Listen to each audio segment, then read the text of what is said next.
Okay. And they call. There you go.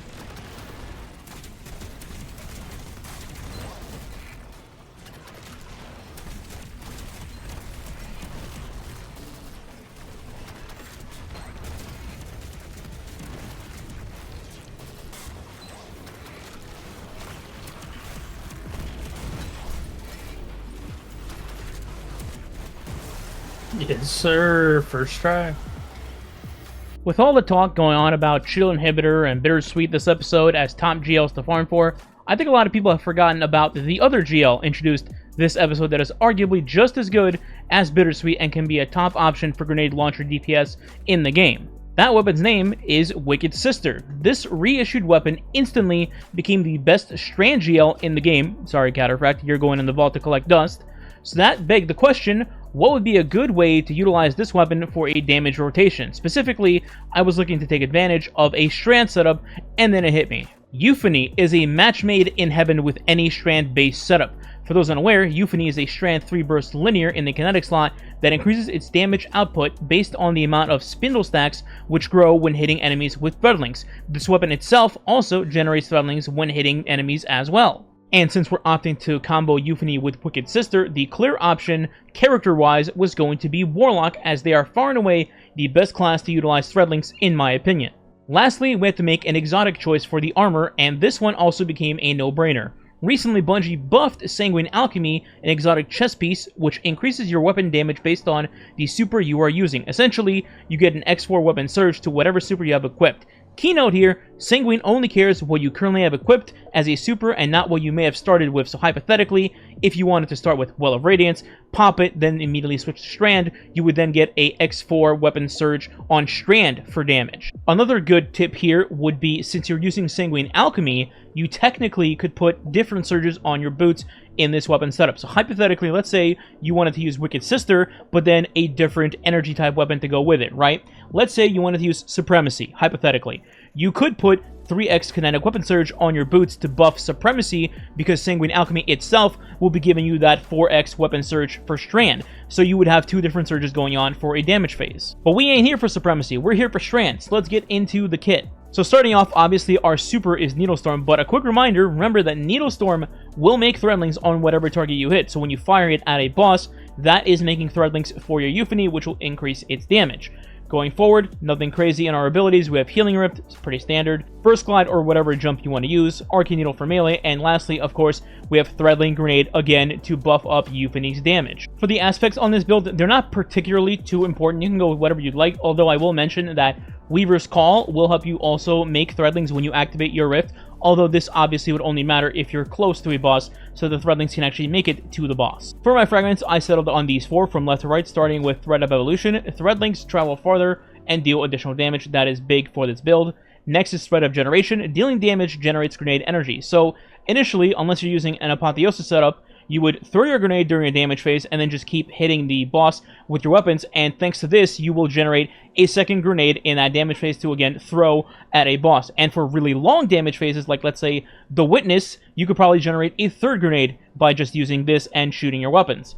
Next is Thread of Ascent. Activating your grenade ability reloads your equipped weapon and grants bonus blah blah blah, but I don't care about that last part. So basically, what you can do here is, once you've utilized your Wicked Sister ammo and you're basically out, when you're firing your Euphan, when you throw your grenade, it'll instantly reload your Euphan back to full. So you can get down to the last shot, let's say, and then you throw your grenade, and bam, you're back to 6 shots, and you continuously keep shooting for your spindle stacks. My last fragment is kind of a toss-up. You could put in anything you'd like in this spot. I ended up going with Thread of Isolation, which states, landing rapid precision hits emits a severing burst from the target. So if I remember correctly, severing makes it so the boss does less damage to you, and also the severing blast does some damage to the boss. So it's like a little tiny bit of extra damage. Let's get to weapons for a second now. So I obviously have mentioned that I'm using Euphan and Wicked Sister, but I haven't talked about the very specific interaction that it has that's really good for this build. So as you know, Euphan is a 3-burst linear that will shoot 3 shots for the price of 1 when you actually shoot the weapon. Now, on Wicked Sister, normally what people go for is Envious Arsenal and Bait and Switch as the obvious roll, right? But it can also roll the perk combo of Envious Arsenal and Cascade Point. For those keeping score at home, Cascade Point with sustained precision hits will allow me to increase the weapon's fire rate for Wicked Sister. So, This means that if I shoot my Euphany and just 2 of the first 3 bursts land as a precision hit on the enemy, it'll activate Cascade Point on Wicked Sister. Basically, what this means is that I can pump out all of Wicked Sister's ammo very quickly and then go back to Euphany to continue the damage phase on a boss. Now, I will say you could technically still use MBS Arsenal plus Bait and Switch with this build and be just fine, but I happen to just like this version better. Regardless of which version of Wicked Sister you want to use for this build, there's one key thing to keep in mind. The longer a damage phase is, the better this build becomes. So ideally, you want to use this against bosses that have a long damage phase. Things like Corrupted Puppeteer, The Witness, Oryx, Rulk, Crota, although GLs are bad against Crota, but the time frame of the damage phase is what I'm trying to say. You don't want to use this against bosses like Keitel, where you have like a 10-second damage window on a bell. Now let's go over the damage rotation. So what you want to do to start off is one of 2 things.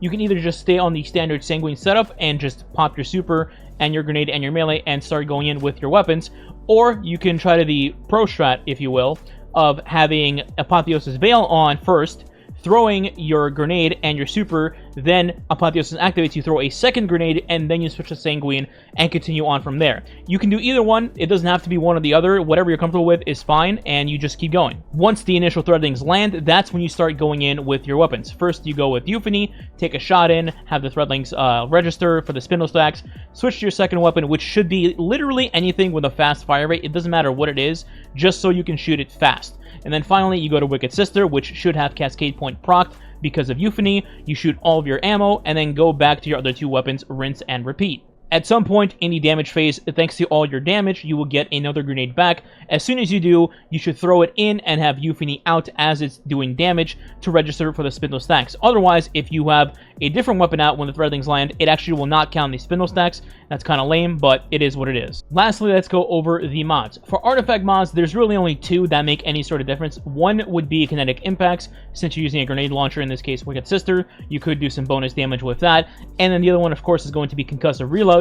So obviously your Wicked Sister can auto reload thanks to MBS Arsenal, but when you are damaging with Wicked Sister, that will reload your Euphany back to full, so it's handy to have this on, and the tonic as well. For the actual armor mods, there's something crazy here, so let's start at the top. First, we have Arc Siphon, 1 copy here, just in the event that you're playing solo, or maybe you happen to need an orb for something like armor charges. There's a copy of Arc Siphon here to generate that, since I'm using an arc weapon in my energy slot.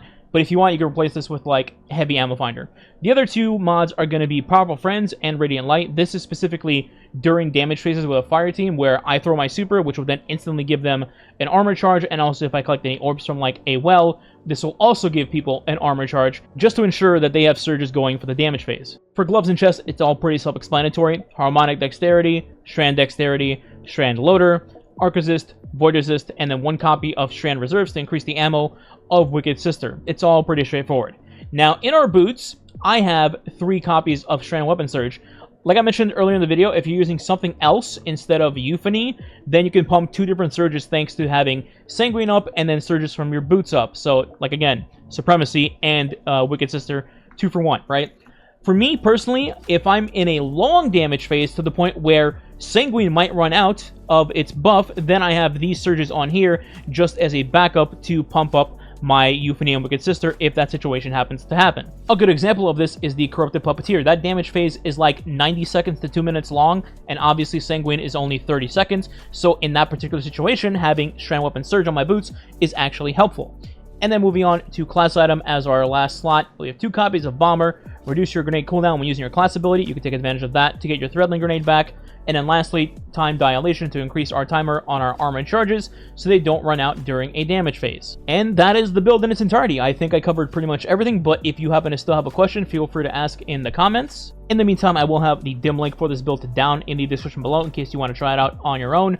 And also the other socials are down here too. With that said, if you did enjoy the video, please consider subscribing today. It does help the channel grow and is much appreciated. And if you want to go the extra mile, you can leave a like and or a comment below as well. If you don't know what to leave as a comment, you could leave Wicked Sister as the comment. Thanks for watching. Catch you next time.